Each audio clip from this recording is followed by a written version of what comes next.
Welcome to Thrilling Tales of Adventure.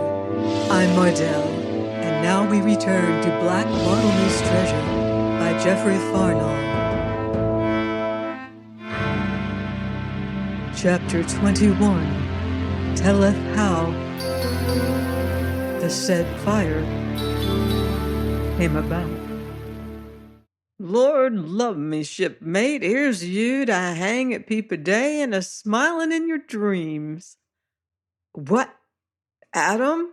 Says I, sitting up. In a few short hours, Martin, here will be 90-odd souls earnestly seeking to swing you up to the main yard, and you a slumbering sweet as any innocent babe. Burn me, shipmate. I love you the better for it. What of the fire, Adam? Why, 'twas an excellent fire, Martin, and smoked bravely. What's more, it served its divers purposes whilst it lasted. Is it out then, Adam? This 2 hours? And what might you mean by its purposes? Well, mayhap you were one of 'em, Martin. Here's the second time fire hath served you well, you'll mind. How? I cried, starting to my feet. Will you be telling me 'twas you set this fire going? As to the other purpose, shipmate, 'tis yonder. Hark to it.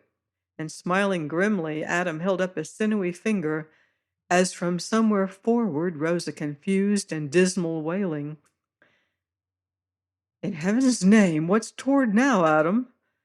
The crew are singing, Martin, likewise they dance. Presently they shall fall a-quarrelling, then grow pot-valiant, all in regular and accepted order.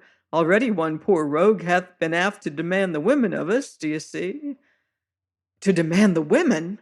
Says I in gasping astonishment. Aye, the women, Martin. My Lady Joan and her maid, d'ye see?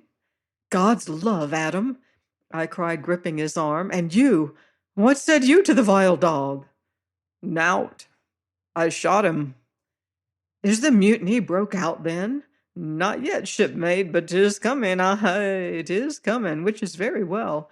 And what hath brought things to this pass? Rum, Martin. The fire was in the storeroom, where there's rum a-plenty, d'ye see? What was to prevent the rogues making off with a keg, or so, that chanced to lie handy? Not I, shipmate, not I. And why not, in the devil's name? Because, Martin, says Adam, sitting at the table and beginning to set his papers in order, because there's naught like liquor for putting the devil into a man, and of all liquor commend me to rum, with a dash of tobacco or gunpowder, d'ye see? We shall be heaving dead men overboard ere dawn, I judge, and all along of this same rum, Martin. Black mutiny, murder, and sudden death, shipmate. And more's the pity, say I. But if Providence seeth fit, why, so be it. Providence, quoth I, scowling down into his impassive face. Dare ye talk of Providence? 'Twas you set this bloody business afoot. Aye, Martin, it was, says he, nodding. As to Providence, look ye now. If you can ape Providence to your own ends, which is vengeance and bloody murder, I can do as much for mine, which is to save the lives of such as stand true to me in the ship, not to mention the women. There's Tressady skulking below, and I have but contrived that the mutiny should come in my time rather than his and theirs. As it is, we are prepared. 15 stout lads lie in the roundhouse below, with musketoon and fusee, and every gun and swivel that will bear, falconet and paterero, aim to sweep the waste when they rush, as rush they will, Martin, when the drink hath maddened 'em properly. And having maddened them with your hellish decoctions, you'll shoot the poor rogues down? Aye, Martin, I will so, lest peradventure they shoot me.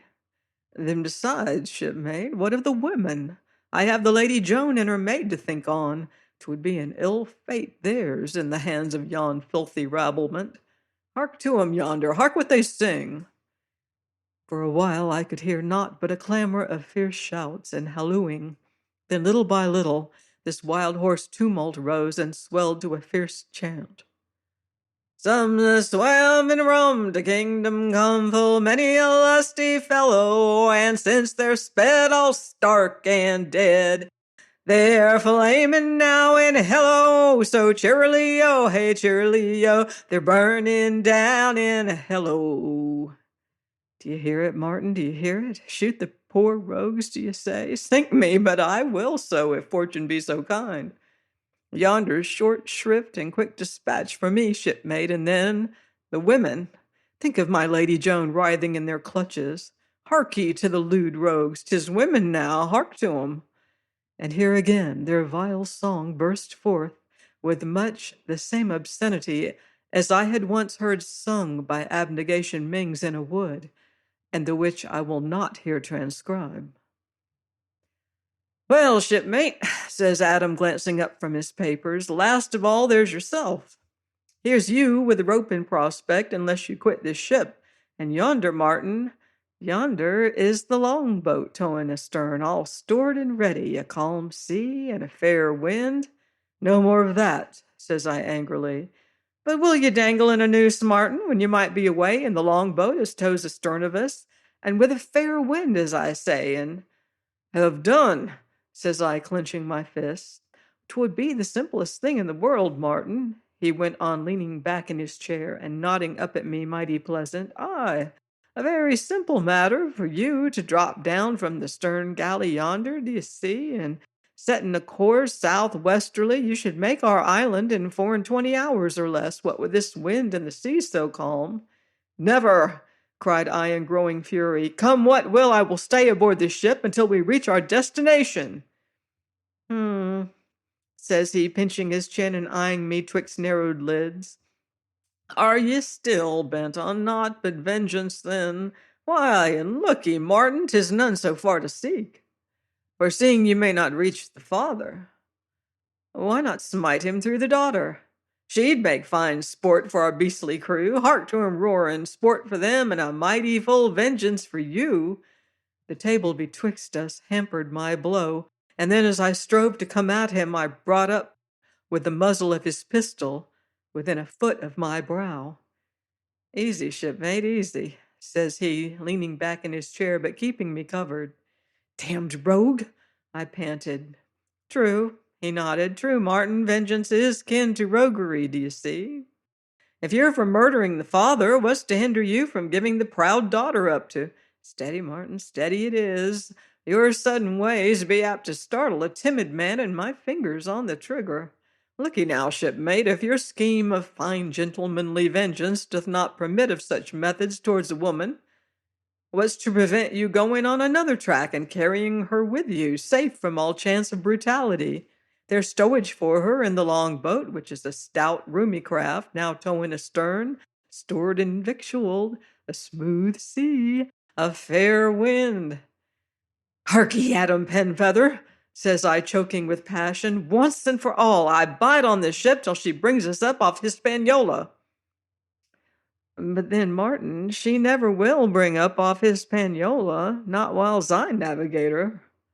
Ha! I cried. Doth my lady know of this? Doth Sir Rupert? Not yet, Martin. Then, by heaven, they shall learn this very hour. I think not, Martin, and I swear they shall. Let them hang me, and they will, but first they shall hear you intend to seize the ship to your own purposes. Aye, by God, they shall know you for the pirate you are. Now, as I turned and strode for the door, I heard the sudden scrape of Adam's chair behind me, and whirling about, saw his pistol a-swinging above my head, felt the vicious, staggering blow, and reeling to the door, sank weakly to my knees, and thence seemed to plunge into a black immensity, and knew no more. Please join me next week for more action on the high seas, on thrilling tales of adventure.